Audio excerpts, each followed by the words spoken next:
ബേപ്പൂരിൽ തോറ്റാൽ തല മൊട്ടയടിക്കാൻ തയ്യാറെന്ന് ആവർത്തിച്ച് PV അൻവർ. ഏകപക്ഷീയ ബെറ്റിന് ഇല്ല.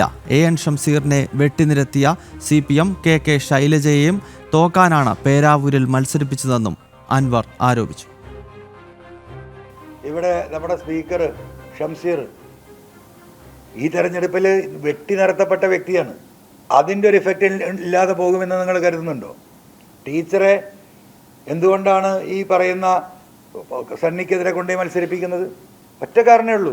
ടീച്ചർ കേരളത്തിൽ മുഖ്യമന്ത്രിയെക്കാളും ജനപ്രീതിയുള്ളൊരു കമ്മ്യൂണിസ്റ്റ് നേതാവായി മാറി കൊറോണ കാലഘട്ടത്തിലെ അവരുടെ പ്രവർത്തനത്തിൻ്റെ ഭാഗമായി. തോറ്റതിന് തുല്യമായ വിജയമേ പിണറായിക്ക് ഉണ്ടാവുള്ളൂ. ഇവിടെ ഞങ്ങളുടെ സർവേയിൽ 10,000 വോട്ടിന് താഴെ ധർമ്മടത്ത് പിണറായി 10,000 വോട്ടിന് താഴെ പോകുന്ന പറഞ്ഞു. ഏകപക്ഷീയമായ വെറ്റിനെന്താ എനിക്കത് തലക്ക് വല്ല വട്ടുണ്ടോ?